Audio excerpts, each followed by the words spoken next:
Hello, everybody, and welcome to the Blue Abroad Show here on the Blue Abroad YouTube channel, Monday, the 18th of August, 2025. And we are here. We are joined, firstly, by a very special guest. The Saba Show himself makes his appearance. Hello, mate. Hello. How's it going? It's good. You? Well, after watching that highlight package, I mean, I'm feeling great. It feels good to be reviewing a win. It feels good to be reviewing a win and a comprehensive win as well. And I'm obviously accustomed to doing like analysis scripted, but today, happy to get on a live show and just, talk a load of shit, off the script. So, Mate, who would gonna have be good. thought? Who would have thought two people can just sit and talk about footy and enjoy life instead of That's it. yeah. Yeah. I was just saying to you off air, you put in a lot of effort to get a video out, right? So you do like your Yeah. one sort of main analysis per week. Yeah. Lots of editing, lots of work, and it can get tiresome. Like I can totally understand. What's the difference between a win and a loss when it comes to just having that extra bit of energy? Well, I think like it's sort of sometimes like the mood actually doesn't like dictate doing something like that because there's always something interesting to extract, whether it's like a win or a loss.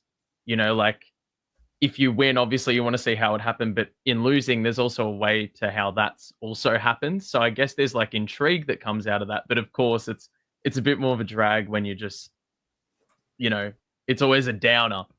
And you just know that like you're reviewing the same thing over and over again, and it's like you can't spin it any other way, which I found myself in at a couple of stages this year. So a week like this is a lot better than the weeks preceding it. So yeah. What do you go into games now thinking about? Like, what are you looking for? Things for the future, turnaround, game style. I mean, things for the videos analysis. Like, what's your mindset going into games?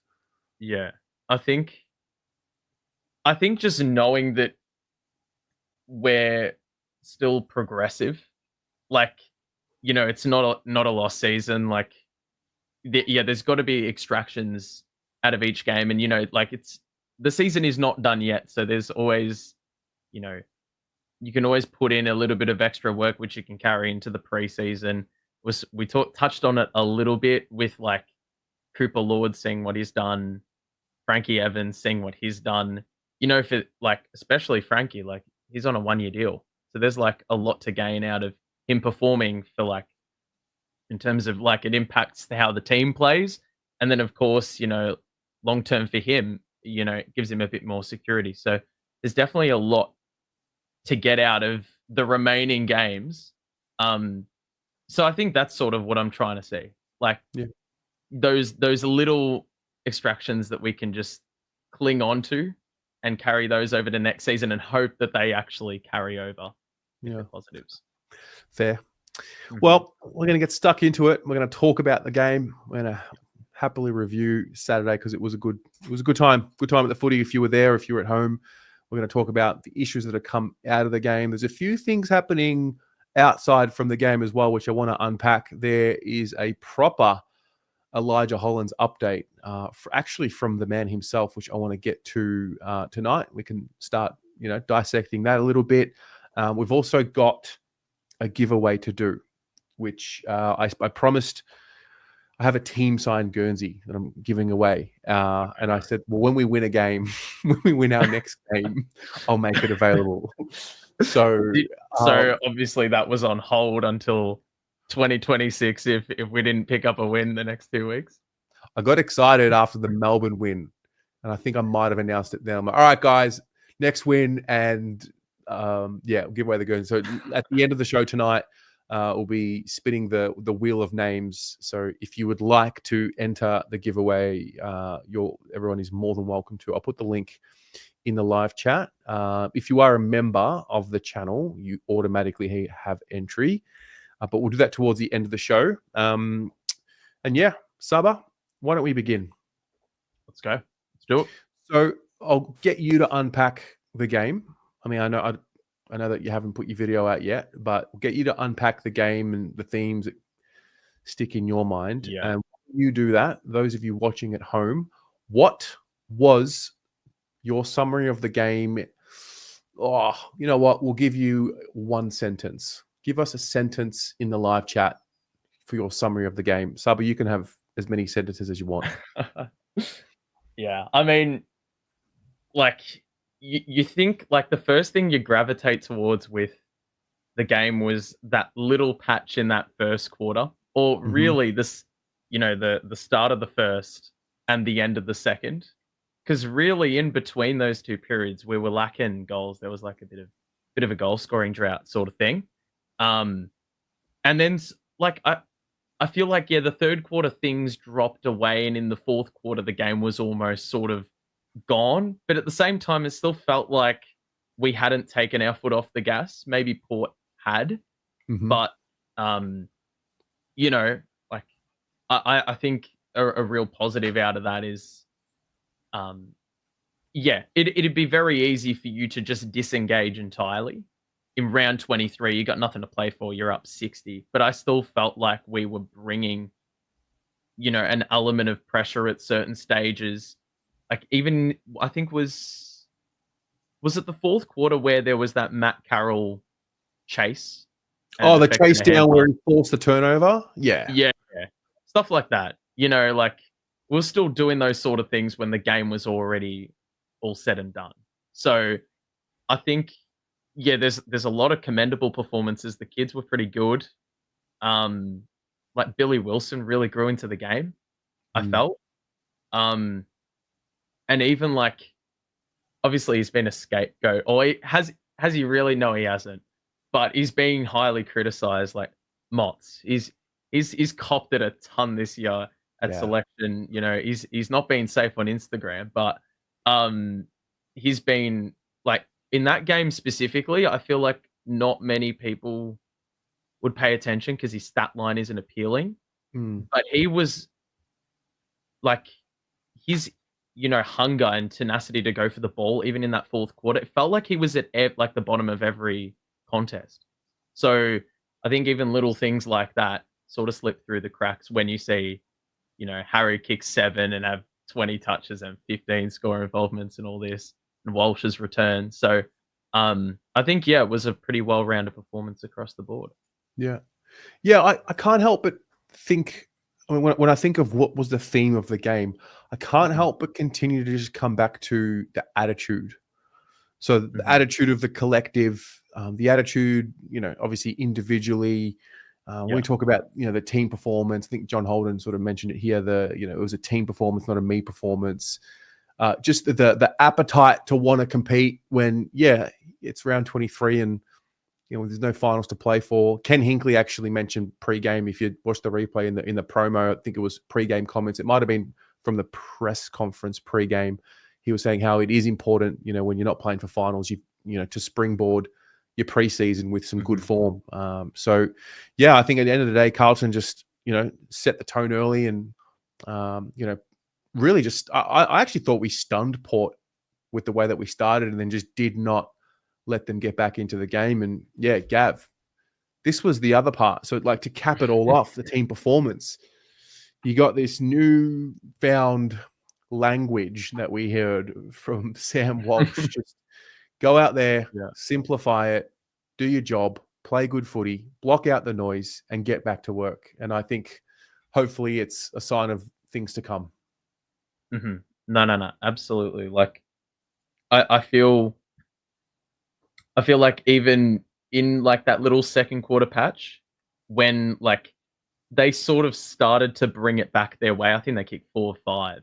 And it was like, are we just going to give in and be submissive again the minute things don't turn?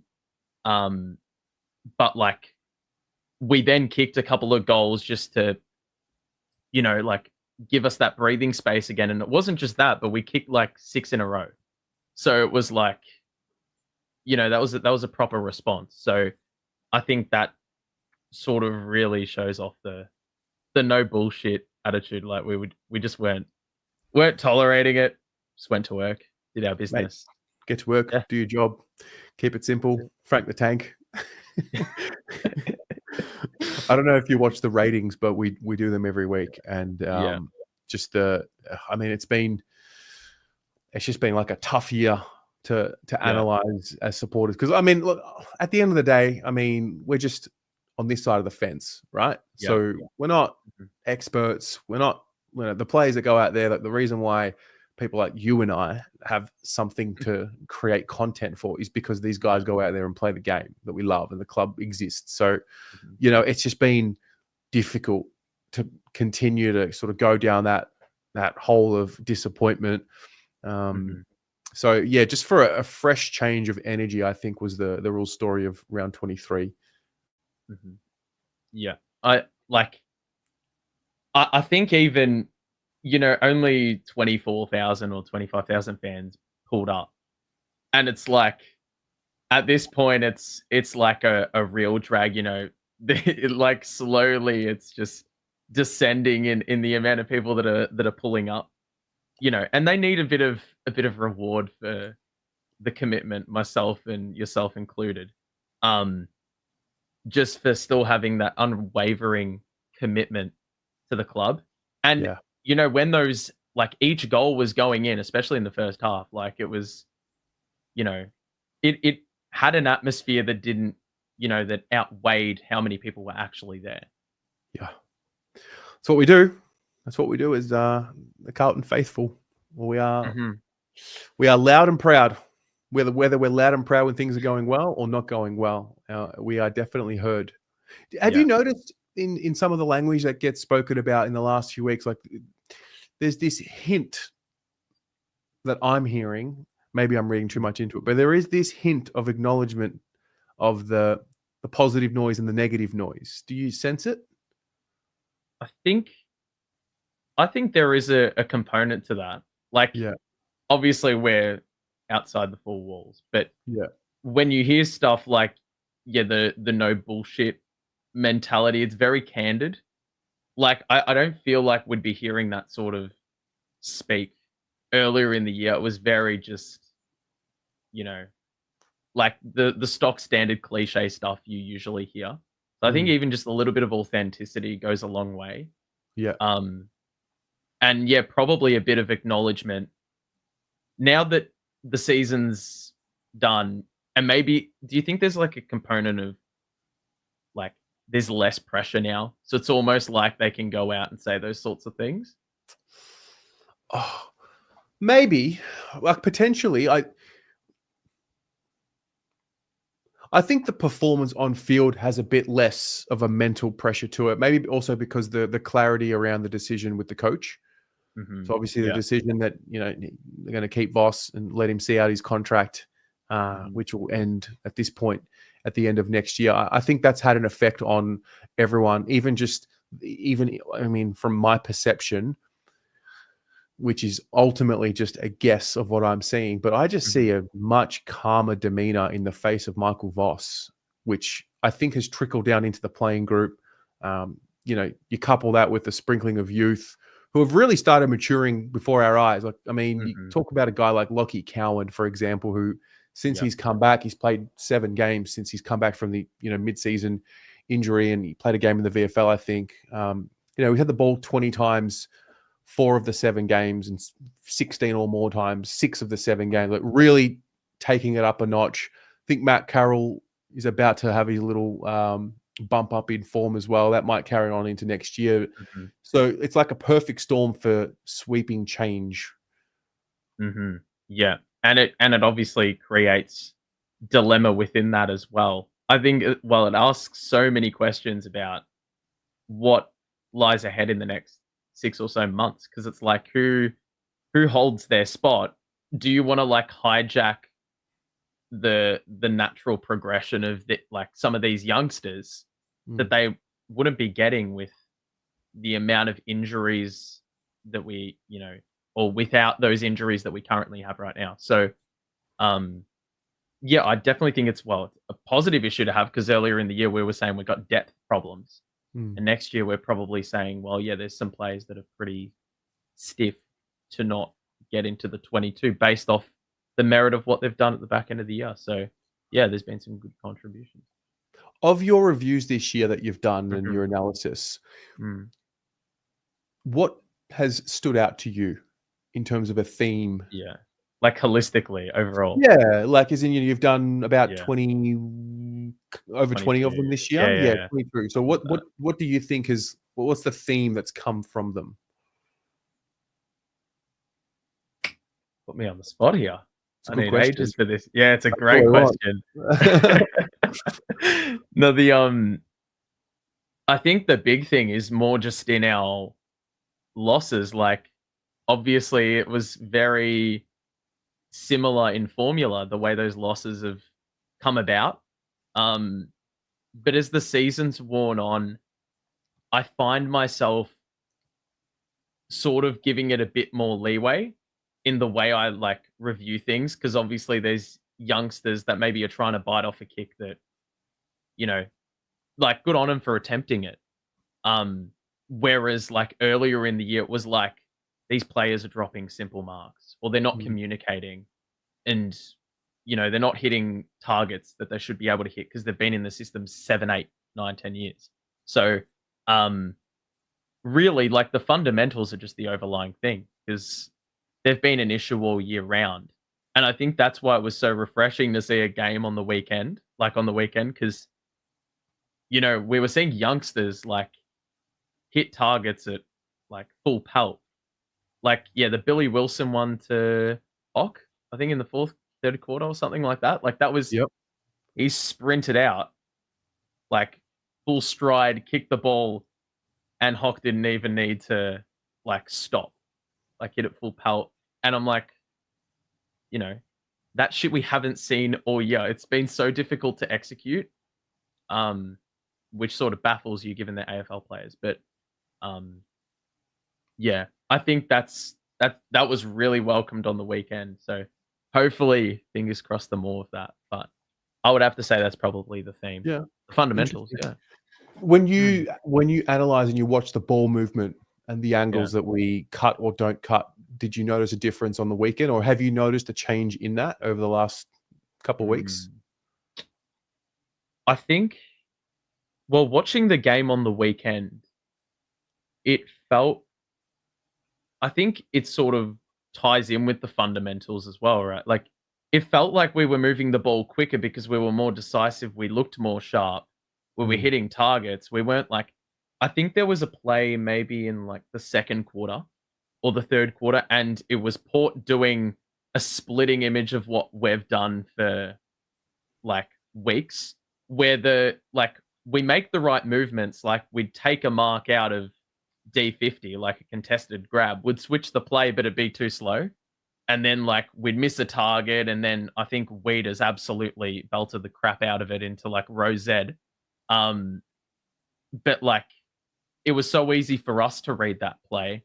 And it's almost like, well, that's what the opposition have been seeing in us all year long. So um yeah, yeah. It's pretty like it's pretty staggering to see, yeah, what we've been doing all year round. Just yeah, with some of the kicks. I think that's another thing I've picked up over doing all these reviews. Like the amount of targets that are staring right at you and we're making the right runs and stuff, but we're just not like we're not honoring it for whatever reason, and it may be a psychological thing or the opposition you're playing, but um that's so yeah. interesting because obviously, yeah, Yeah. you're very much someone that sort of breaks it down frame by frame, and Yeah. it's obviously a lot easier to look at what the right decision is when things are paused. But Exactly. Yeah. at the end of the day, I mean, out there, what separates the best teams from the worst teams in the comp is their capacity, Mhm. obviously, but also their ability to make the right decision more often than not. So, Yeah. hmm, And often they're split second as well. So like obviously, yeah, when you play it in real time, it's the same with like obviously tribunal decisions and stuff, like when it's frozen up. Like you freeze it up, it just doesn't show the full scope of like how quickly these players have to make a split second decision.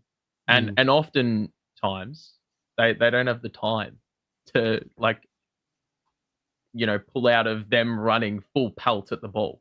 It's just instinctive. So yeah. Love it. What else came from round 23 for you that was important? In terms of our game or overall? Anything, any theme or issue that emerged that you'll take forward with? Well, I just think, the finals race is captivating, right? Like a little bit less so now because a few more teams have like solidified their position. But I mean, I was watching the Adelaide Collingwood game on Saturday night, Yeah. and that was just it was very fascinating to watch because it's almost like tactics just got thrown out the window, and it was just back and forth who can win a contest basically, and who's going to budge, and it just took like contested marking to really get one team out of the shit or just clean hands, that sort of thing. So it's a very fine margins game, AFL. So I think, that Adelaide Collingwood game really like summed that all up. But I mean, outside of that, like you got the Nas contract news today, like you know, obviously that probably is. I don't know if that has implications for TDK. We will Like get to that. We will get to it that. will. I Yeah, do want to get to one other topic that's come up since round 23 from a Carlton lens. So let's do it. this might just happen when Carlton are not doing very well, and then one of the forwards does well, or when one's unavailable or one's injured. So the reality is this right now: Charlie Curno's out injured, Yeah, and they've decided to end his season, get him right for preseason. He's come out explicitly and said, "I'm playing at Carlton next year. I'm contracted." Harry Mackay's had 3 or I think it's 4 games back now since returning from injury. He's played well. He's had one of the most dominant performances of the year from anyone. And then automatically that conversation in the external, the mainstream media goes straight to, should you get rid of one? Do you need one when one's performing like this? Where do you sit on this conversation? In terms of just like keeping Curno, or just like the discourse around that.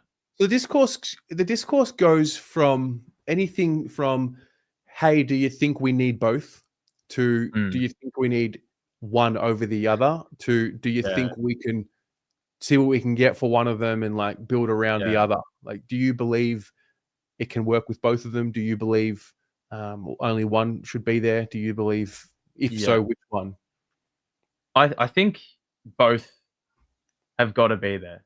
I think like you'd be an absolute idiot to trade one or the other, because I've been always of the view that I don't like. Obviously, I'm an armchair expert. I don't know shit. Like I'm not. I've never played like as a key forward in my life, but what I can see is like it just continues to baffle me how, and this has happened all year. Like Kerno will play deepest and will be in like a tussle all game long. Like they will just sit him at the top of the goal square and just make him like go in a wrestling match with his opponent. Like I haven't seen him use his athleticism enough. I feel like I just don't know if like what the directive is, but it feels like he's in a tussling match every single time he plays. And I don't know if he's getting like worn down from it partially, but I feel like that's like a part we haven't really utilized of his, which he's got. Like he's pretty mobile, like he can get up. It's just I don't think the kicking's helped him, one, because he's always just like standing still and jumping straight up. But there's just no separation. Like there's never any like pushing off his opponent to try create space. It's always just point in the space and run to it. Yeah. Like simple shit like that. Forwards never really try to initiate the body work to create separation. It's always just like a linear run or something like that. So I feel like we're missing a trick there. But I think if we got rid of him immediately, an opposing team would like get all the strengths on point, and then we'd look like complete idiots. So no doubt. I don't want to do that. I'm with you. I just because I got asked on the fan cams, like, "Oh, what do you think Yeah. about it?" I just simplify it, and maybe I'm just a simpleton. Yeah. Get them both fit and healthy with a full preseason, and watch it work a lot better than what it has this year. So if we take Charlie in isolation, 3 surgeries, one of them being an ankle reconstruction, right? So we talk about mobility and athleticism. I think that was just hindered. He came back pretty early this year, I think earlier than what some of the reports were suggesting. And it just hasn't been a good year for him in the sense of he hasn't been able to use that athleticism, his run, his jump, his change of direction. And it kind of looks like he kind of looks a little bit older because he's, you know, maybe it's like a window into the future when he's in his mid-30s. So, I mean, there's Charlie, put him to one side. Harry looked like he was having a pretty good preseason, pretty dominant. I still remember his practice matches, but obviously had some issues with himself early in the year, and took some time out, and then just seemed to be a bit of shot for confidence. I still remember round one, just sort of getting ragdolled almost by a younger opponent, and just thinking, hang on, like I don't know what's happened there, but like something's wrong. And only now in the last couple of weeks we started to see his appetite almost return, and hopefully it's his confidence there. So it just for the both of them, sometimes one can have a really good year and the other one struggles for whatever reason. It just seems like both of them have had their struggles at the same time. And then I think when you add Sam Walsh into the mix, who's also had a really interrupted year, I think Wiedering's had one of a sort of a down year by his own standard. The De Koning indecision, you sprinkle that in there as well. It kind of does make sense what's happened this year. Yeah. And I think like what also gets lost in that is like, even in previous years, like we've looked a bit lost when there's been one of them that have gone out. And I think because it's happened for that long, it's almost like a forgotten part of all this. It's like we're not scoring as much as we should purely because our structure's absolutely killed. And, like sometimes we'd be relying on, Moya as a second tall, or we'd be playing Lewis Young in the forward line, and like he's obviously not a forward by trade. So I think even that too, like, has almost just been forgotten about because of how like flawed the system has been. It probably has a lot to do with the fact that one of them is absent. Structure's killed. Yeah. Yeah. I just think from not just the forwards, all of them just get healthy. And I think Sam Walsh is the other one. You just remember what happens when you give somebody in the team an attacking role, because we're a pretty defensively minded team. Sam Walsh comes in, 9 pressure acts. He's usually hovering around 20 to 25, 0 tackles. He is a guy that you see, sometimes double-digit tackles next to his name. So just go out there, be free, and run and carry. And then all of a sudden, it starts looking a little bit more like the modern game. Now, obviously, it's one game that looked really good, so I don't want to get too excited. But yeah, I'm starting to think how much change is really needed. Yeah, I think like you look at a game on the weekend, and the only obviously we can downplay it because we're playing Port or whatever. But I think the only major liability out of that game, at least, it felt like Fogg was a bit off the pace, like still not hitting targets, still a little bit slow. Like I think Fogg's probably one that I don't think fits the modern game. I just think he's like too small, too slow type of thing. Like he's, even last week with the Suns game, like missing a couple of shots from goal. Like that's your opportunity there, even when you have those little flaws. But yeah, like I think with a player like Walsh, I even looked today, like handball receives, it's George Hewitt 1 from that game, and then it's Walsh number 2.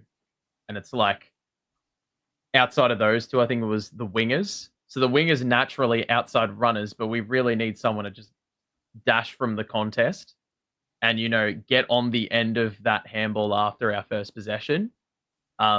and give us a bit of attacking drive, because we usually just play off the back of stoppage and get this high up and under ball that doesn't even drop in the 50 because of where we're playing. So I think that really helped us on the weekend, and hopefully it helps us going forward, because I think we don't have a player like that who's racking up all those handball receives. Yeah. Yeah. Fair. All right. We saw the Nazaya Wanganeen Millera news today, and we've seen. You know what? We've seen a lot of these guys around the league stay with their clubs. So Chad Warner earlier in the year. There's one more that's just slipped my mind. Whatever, it'll come to me, or Chad will bring it up. Wanganeen Millera, where have you taken this deconing story? Like, where is it in your mind? I try to not buy into a lot of this stuff because a lot of it's just dribble. And obviously the only decision that really matters is the final call. I mean, there is that component of the fact that he hasn't decided, and I think historically, like, if you leave it out this long, Naz being the exception, obviously, because it's been lingering for quite a while now. But with TDK, like, I don't think he'll stay, but now there's like a bit of a question mark because I don't know the salary cap situation. That stuff isn't like disclosed publicly. No. It's not like with NBA or anything like that. So now it's like that little part in my brain that's saying like, well, how can they afford to pay a guy $2 million a season, and then TDK whatever he's requesting, and then got that Harley Reid deal that was just absolutely bonkers, like reported. Whether that's true or not, that's another thing altogether. But just the fact that exists, I think raises like a component of uncertainty. Like I don't actually know whether he's going to stay or not. It's the same with JSOS. Like I don't know if that's. I have no idea what to read of that situation. I'm probably still on the side of he's going to leave as well. But I almost thought with him meeting with other clubs, maybe he's trying to get a bit of leverage and potentially get our offer up, potentially. So that's probably my thoughts on that. Yeah. Yeah, fair. Yeah, I was resigned at the start. Sorry. I was strong at the start of the year. I thought when it's all said and done, Tom would stay. And then obviously we're at round 23. He hasn't signed. So I think that's just the indication that I'm wrong. And I've sort of resigned myself to it. But I mean, whatever. There's a clear sky with him, and there's also a clear sky without him as well, and what it could do for the rest of the cap. It could really fix things pretty quickly. There've been some pretty poor list management decisions that have been made, which I think we're still suffering from. So yeah. What do you think of Hock potentially playing Ruck? If TDK was to leave, would you have confidence with Hock playing in the Ruck, like long term? Well, long term, I think there's something there. Yeah. But next year, like to play 20 games, I don't know if he'll be ready for that. Pito, I think, can be pretty serviceable. I think a lot more serviceable than what he gets credit for. And touch wood, whatever. If Tommy's to go, I think Pito immediately becomes quite the bargain as your number one ruck with an up and coming Hudson O'Keefe. Maybe you go get another one. Maybe you draft another one and have that as your project. And then all of a sudden O'Keefe becomes your sort of second best prospect. Pito's your number one. Or maybe you go get a senior guy that's out there in the league that's not playing regular footy. I'm thinking of is it Moyle? Ned Moyle, Ned Reeves, Liam Reedy, these types. So, yeah, that's thinking of it from that point of view. The other point of view is, what if Tom just stays, says no to the 1.7 reported offer, takes less, takes 1 or 900 to 1, 1.1, whatever the if Wanganeen Miller says no to 2.5 million a year for 10 years, and maybe maybe De Koning also do the same. But the thing is, he would need to sign that now, like now-ish, like before that period opens, because once an offer comes through officially, then Carlton have to match it. So yeah. I think Hock will make it. I just don't know if he'll be ready to be relied on next year. I mean, it took De Koning quite a few years before we were relying on De Koning. Yeah. Because how old is he now? What, like 25? Tell you now, I think he's 20. I think he's 25. If I go through Tom De Koning's career, so he's 26 right now. He's born on the 16th of July, so he's just turned 26. So he played 2 games in his first year. He played no games in his second year. Can't remember what happened there. He played 7 games in 2020. So that was obviously a COVID-affected year. 2021, he played 13 games. I would argue we didn't really rely on De Koning being in the team properly until 2022. And even then, I would argue we didn't even rely on him as the sole ruck and the best ruck in the team until last year. Yeah, I would agree with that. Consistently. So it took some time, and I still think O'Keefe needs some time. So, like, the only thing is, if you view him as like a long-term sort of player, how do you immerse him within the team? Like, if like Pito's there as well, like it's a difficult like thing to weigh up, because like you can't play Pito and Hock and then Charlie and then Harry as well. Like that's just that feels way too tall. So it's like, is there a way to ease him in, like to get that sort of trend the way that TDK did with like 7 games and 13 games and then that full season? I reckon O'Keefe has shown a bit more at this point in his career than De Koning did as a forward. Personally, Pito for me is a ruck, and a ruck only. Oh yeah, absolutely. Yeah. So, I don't have as much faith. Although, I've seen Pito do some things forward of center this year. Yeah. So the more I talk about it, if it goes down the path of De Koning not at Carlton, the more I think we're going to need a senior ruck on the list. As opposed to maybe drafting one or getting a young one and having him as a prospect.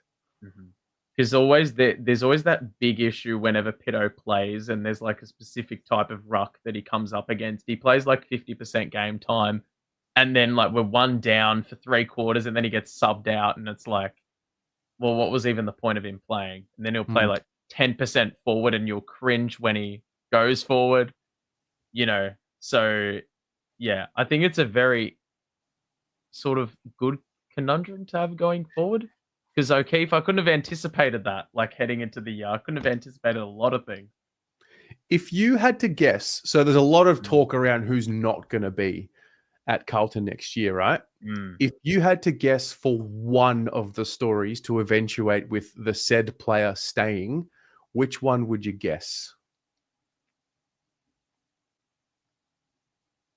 I'll open that up to the chat as well. So there's, almost everyone is leaving or has a story attached to them that they could be leaving. So if you had to pick just one that you think is a guarantee in your mind that they definitely will be staying, out of the ones that are rumored to be, leaving, which one would it be? Or traded? Yeah. So we're including like Harry and Charlie and Harry. I think we can put Harry to bed. I mean, Harry's they're all. Well, the Charlie one keeps coming up. I mean, and it's funny because like Sam Edmund puts a report saying Charlie's name just won't keep going away. It's like, actually, it's gone. You are bringing it up. You brought it up. Yeah. Well, like Walsh has been raised. Like I don't think that's happening. Yeah.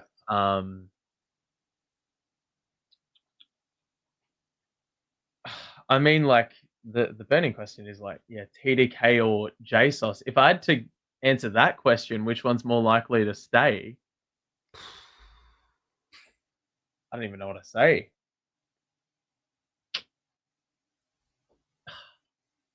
weirdly enough, Sauce. Just, I don't know. It just doesn't feel like it should happen. Like, I mean, that's probably, riddled with delusion, whatever I'm thinking right now. But at the same time, it just won't feel right if a Silvani leaves Carlton. Like, I just like can't imagine that actually happening. And I feel like him surely gets a sour taste in the mouth just being like, yeah, I'm gonna go to Collingwood of all clubs. Like, Well, I just think it's. I think we as fans have maybe attached ourselves more to the story of Silvani to Carlton than what yeah, the reality is with players. Like, yep, I mean, mm, Jack's played his 100 games, so he yeah, qualifies for father son, right? yeah, This is whether we want to hear it or not. This is a job, yeah. and you're in the league Yeah, you're in the league for a finite amount of time. So Jack Silvani doesn't owe fucking Michael yeah, from Ashburton, I hope there isn't a Michael from Ashburton in the chat. He doesn't owe you. I mean, he doesn't even know who the fuck we are. yeah. Like, we're all around, the Silvani name. He doesn't owe. The only person he needs to really look after is himself and his family. So, like, from that point of view, I Yeah. really do get it. I really do understand it. Like, yes, it would be sad. I'm less attached to the story of the love of the Silvani family. I'm more attached to the fact that a key defender that can kick the ball the way that he does is a real commodity, right? Yeah. So it's just, it really is a job, and you got to get what you can while you can. Now, to build a great culture at a club is hard, and a culture where people are willing to forego that reality that, yeah, it is a job, but what's legacy? Legacy is usually tied into when you give up something that you could have had for something else. And that's where I think the culture comes into it. Because it wouldn't be wrong for Jack's future to go and try and earn more money elsewhere and get more security. Because as much as we all love Jack Silvani right now, I'll tell you right now, if Harry Dean and O'Keefe start dominating early in their career, Jack Silvani will be the first one that everyone's like, nah, you got to get sentiment out of it, got to look to the future. So I really do see it from both ends. It's such a weird spot that the list is in, and I've heard a lot of people saying this as well, because it's sort of like we're in that cross between trying to future proof and then go at it again next year. It's like Jesus is he had a great year, so that obviously addresses with what he provides. It addresses what we need in the short term, but then obviously you can see in the review what's coming towards you. And it's like, that may not be something that JSOS sees him apart or sees himself as being a part of. And it's like, well, what do we do in those 2 years where we want to take ourselves seriously and make finals, but we've got, say, two, young 18, 19, 20-year-old defenders in the back line trying to hold the fort down. So it's an interesting spot, and then McGovern gets raised in that conversation too. It's like, yes, good call out. What have you made of that? Yeah, now that, I mean, I don't know. I don't buy into the fact that they've held him out because of that trigger. I just think they've held him out because we haven't I don't know if there's incentive to bring him back in. When he was playing, it almost felt like there wasn't a place for him. He got pushed forward and he wasn't really providing. In the back line, he was making mistakes and dropping marks and trying to bite off the forward. kick. They played him as a forward just before he went out. Yeah. So They'd it's given up on him. Yeah. So I think, especially when your priorities change, the season's done, you got 2 rounds to play. Bringing McGovern back in, I mean, sure, you can bring him back in, but I don't necessarily think what he's done this year has just warranted an immediate walk back in. It's even with, I think Akers his VFL form didn't warrant him coming back into the team, but they held him out an extra week, didn't they? Who's that? Akers. Was it 2 weeks he was in the VFL? Trying to He remember. was there for 2 weeks, but I think he was also just out Yeah. of form terribly. Yeah. So, like, I mean, they could have brought him back in after a week as well, but they didn't. Maybe he'll play this week. I don't think he'll play this week, McGovern. But Well, interestingly, right, he didn't get named in the VFL last week, so it could just be a simple 5-day turnaround. Maybe play him in the last game, see who pulls up. Or I mean, the reality is it is a 5-day break. So we know we're going to lose Cooper Lord. The other interesting one that didn't get named in the VFL over the weekend was Ben Camperelli. So I'm going to keep a lookout for that. That might have something to do with him maybe debuting on Thursday night. And I think, like, with something like that, why not? Just give him a go. Like, there's absolutely nothing to play for. And it's like, and it's against Essendon, who, mind you, like, it's a VFL team they're basically fielding. Like, half their team is just like their 30th best player and lower. So it's like, you might as well give him a shot. Some would say it's a glorified VFL game on Thursday. I thought Ben had already done his 4. That's what I thought as well. So is Ben? Wait. So the game. So over the weekend, that was the final game of the suspension. I'm gonna have a look at this because I know that there was a bye in there. I know that there was a VFL bye in there. It might have been the week he was suspended. There was a bye.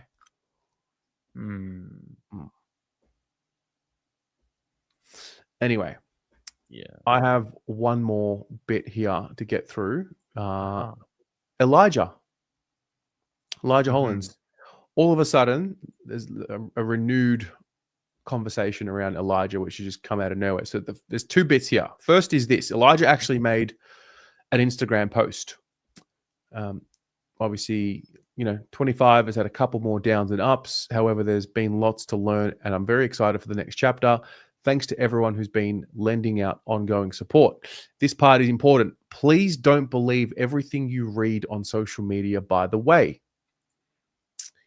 Then there's this here. Someone had written, "Is this a goodbye?" And he said, "No." So if there's anyone, I don't know if you're in the live chat right now, but I'm trying to remember some of these accounts. There were some serious allegations made in some of these live chats throughout the year about what Elijah had done.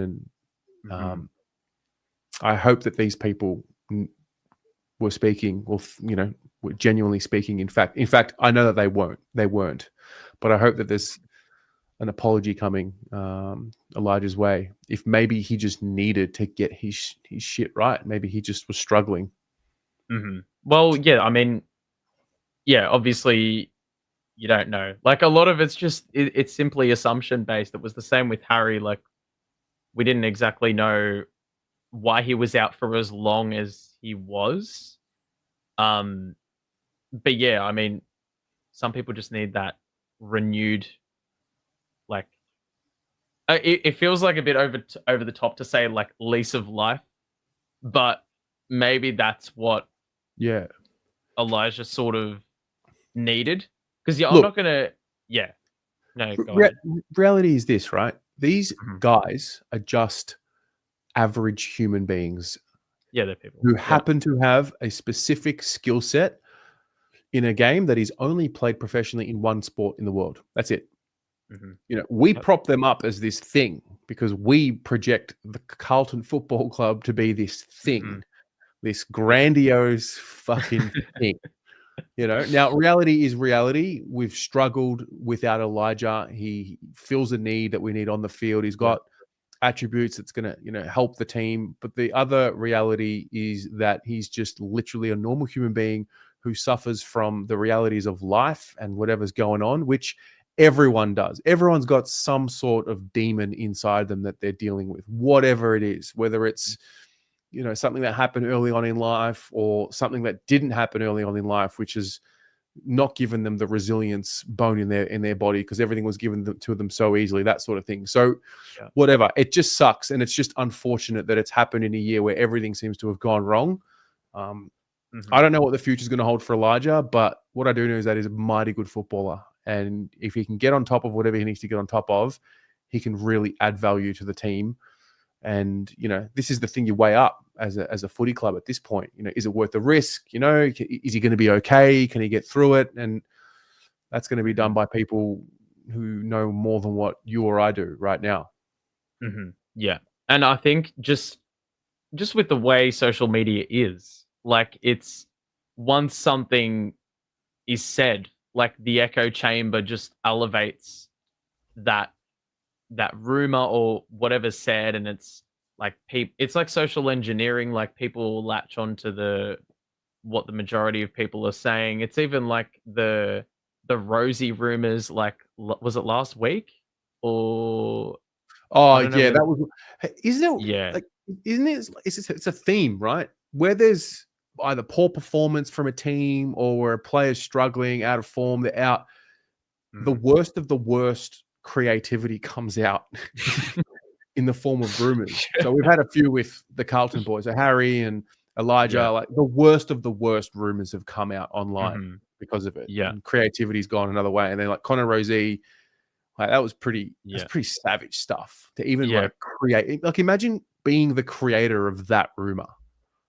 Yeah, it's so rogue. Like, I don't even understand like how you can put energy into doing that. Like, it's just, I feel like that'd be exhausting, especially if you're like a serial offender or just like going on a big footy forum or something and just like you're creating some shit. Like, there's no real purpose to it unless you're just fueled by vitriol or just bringing people down. Like, there's really no point.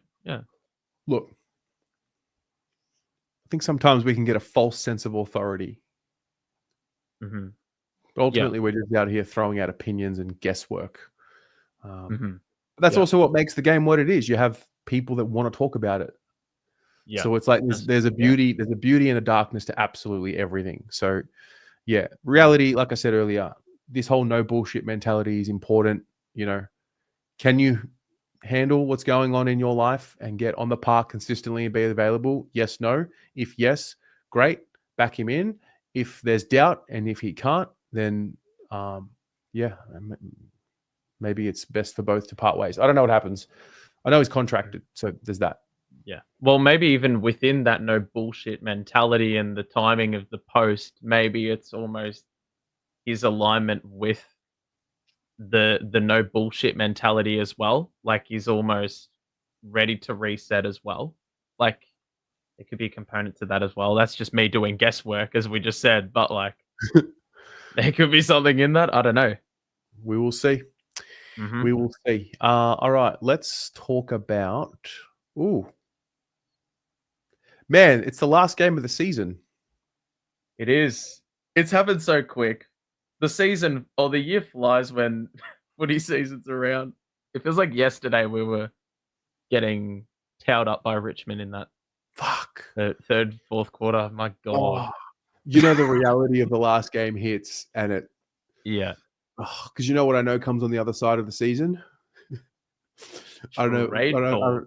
Well, trade talk, which whatever. I'm kind of excited for that because it's going to be active, and I'm excited for change in this club to happen. Usually, I'm a bit hesitant to trade talk because I think I've believed in the list up until this year. This year, I've now come to the realization, these like sprinklings on top didn't take us to the promised land, and we've got to have a blood transfusion. But just that reality of no footy.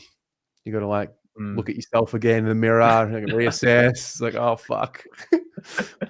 It's like an emptiness. It's like I have so much structure in my week. And now it's like I hit Thursday night, I hit Friday night. And first it's Carlton not playing, and then there's nothing altogether. It's like, what do I even do with myself? Yeah. What do you even do with the thought of Thursday? Like, what comes to mind? Like, what matters? Chat as well. You're watching. What matters on Thursday night to you? I think it's more of the same. It's just it needs to be like, if you're gonna come out and say like, oh, we've got this no bullshit mentality now. Well, then let's play with no bullshit. Like that's like what is there? Yeah, the chat's saying it winning. Like no bullshit. Just do what you got to do. Pull up, shop to work, get the job done. Yeah, You know? I think so. Yeah, momentum. Find some momentum. Get another layer of confidence into a guy like Hudson O'Keefe. Mm-hmm. Another enjoyable. Yeah, that'd be nice. I'd like to go to the footy one last time and just smile and enjoy. Mm-hmm. Yeah, and I think like, yeah, even with last week, like some of the goals that we were kicking, like it was uplifting.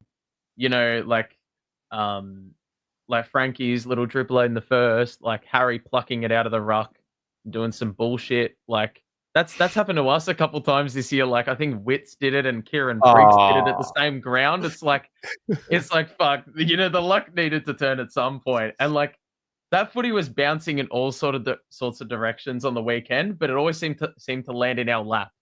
Like so even the enjoyment in that, you know, like the abnormalities of footy, you know. Yeah. Yeah. Are So you familiar with this ridiculous stat about last games of the season in Carlton? no, I just it just came up on the screen, didn't it? So this is the first layer. We haven't won the last game of the season since 2013, right? Jesus Christ. I'm going to go even further. Now, I didn't know this until I spoke to Joe Adamo, called me on the weekend, and he said, "Did you know?" So before that 2013 win in the last round of the season, do you know when the last time we won the last game of the season was? Taking that 2013 year aside. I mean, I wouldn't have a clue, but I'm gonna say it's like before you were born. That's gonna be my guess. Okay, no. That was born in 91. We're that mediocre. We're that mediocre. Wait, when were you born? What was your year of birth? I was like 03. Oh, So, dude, it was 05, apparently. oh. Well, that's not even. I thought it was going to be well worse than that. Because when he's like, yeah, it was 05. So from 05 until 2025, we've won once in the last game of the year. I kind of find that really hard to believe. Like, I really do. yeah. But even more weirdly, like when we shit in 2005, like wasn't that like that whole period of 02 to 07 or 08, like we were dog shit. So the fact that we even won in 05 is an actual like miracle, to be honest. Yeah. And then there's also like the reality of, I know they're battered, the Bombers, and I know we're battered, and I know there's no finals to play for. They are still a rival, like, you know. Yeah. They are still a rival. Like, it's still a thing, right?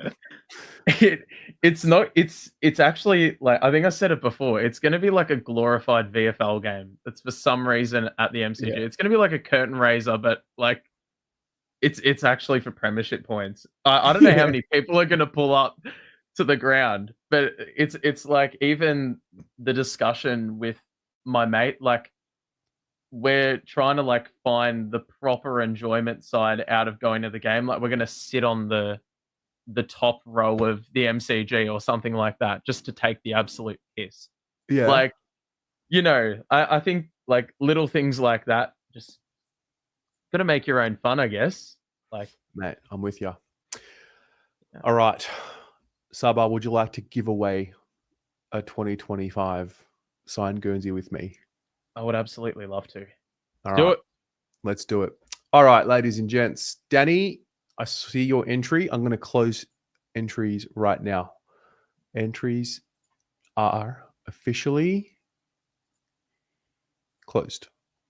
All right. Boom. If you are a member of Blue Abroad, you have an automatic entry. I'm going to spin the wheel. It's not really a wheel. I mean, it kind of is. It's just like a list of names. So stand by. I'm going to share my screen. And without any further ado, somebody is about to win a signed 2025 Carlton Guernsey. That hawk to and spit on that thing. You get me?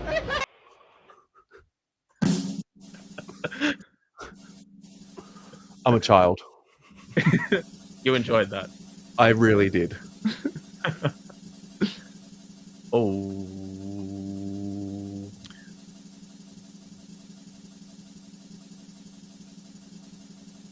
Damn. Oh, wow. Greg Hennessy. Great name.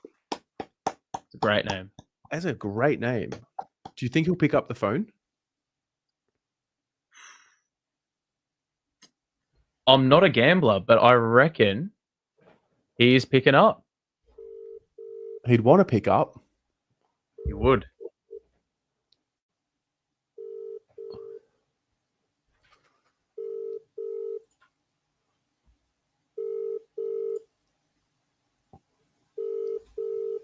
Oof. You have reached.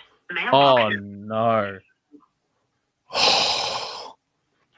Look, he's not going to not accept it. But Scam callers these days, mate.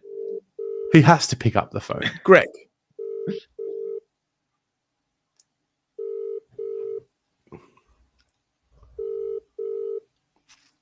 Come on, Greg. Oh, I don't know if that's a spin again situation. You have reached. Third time's a charm, and then send it back. I'll text him. Greg, you've won a prize. You are the chosen one. Pick up the phone, bro.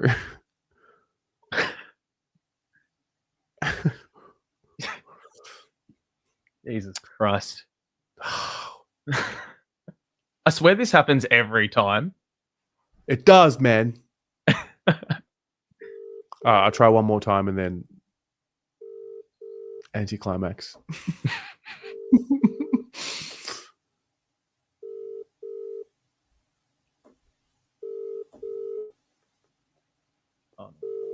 You have reached. Oh my God. Oh. Do you know what? What? What are you thinking? I want to give something away. How about... What about a Guernsey with the collar on it? You know what? The team show. Ooh. I'll do another one. I'll do another on it. The collared Guernsey. Anyway, yeah. Greg, congratulations. You've won a team-signed Guernsey. You want me to pretend in and just call people? We can do that. Do you think it's fair? Geez. Do you think it's fair for conditions to be that you must pick up the phone in the future? Ooh. If you are called? I feel like there could be a good running gag. Yeah. Yeah. Because this is as old as time. Like, no one picks up the phone when you're calling. Yeah. Like, with these giveaways, it's just ridiculous. All right, I'll think about it. Look, this is a specific prize that, I know that everyone would say yes to. If it's tickets, I understand, because some people just can't go. Yeah. Hunter, I'm with you. I'm not here about participation awards. But to be fair, if you remember, then you are technically entered. So that's part of what you get. Anyway, Saba, mate, it's been great. Been good. Been lovely. Been good to get on the show. Yeah. What happens in your world? When can we expect your next video to come out? I'm going to say that the Carlton Port review is going to be out on Thursday. I'm going to say just before the Bombers game, because it's a bit of a quick turnaround from Saturday's game. But it will be about the players that have had down years, or they've been out for a while. What we've been missing. So Walsh, Mackay, Motts, Akers, and De Koning, I think. So this is this is your YouTube channel. I'm going to link Yeah. it in the chat if anybody wants to There we get are. there. So all the breakdowns, every game. I like these style of thumbnails, by the way. Big fan. I changed them up this year. Yeah. Nah, very, very good. Very, very good. So only 2 to go though. It's been a pretty long slog this year. So, you know. And if you ever missed the 2023 doco, go back and watch that because that's the last time we actually felt brilliant. Oh dear. It's funny when you when I look at my analytics. If you don't, you know. Yeah. I look at the analytics and people are still going back and watching that doco. You know, like it feels good to reminisce about the glory days, our glory days. Blue Bagger, what do you mean? He's a Carlton man.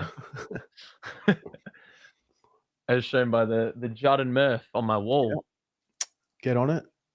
You have a couple of new subscribers. Fantastic. Thank you. Yeah. And I do want to say, I'll just use the platform to say, those who have tuned in throughout the course of the season, thank you for the support, the comments, you know, the likes, everything. Because yeah, we hit 3K this year as well. So, you know, yeah, I put a lot of work in. So it's been good to see that a lot of people have been jumping on and watching, even though we've been shit half the season, if not all the season. So you've been watching us be shit and me justifying why. So credit to you guys for putting yourselves through that. Yeah. Yeah. We have a very special fan base as Carlton We fans. do. Yeah. Very loyal. Yeah. All right. Sabo, you have a great night. Ladies and gents, have a great Cheers. night. See you tomorrow. Pretty crammed day. Got midday live with Ari for the Biased Footy Show. And then Footy Abroad will happen tomorrow. So see you there. Bye, everyone. Go Blues.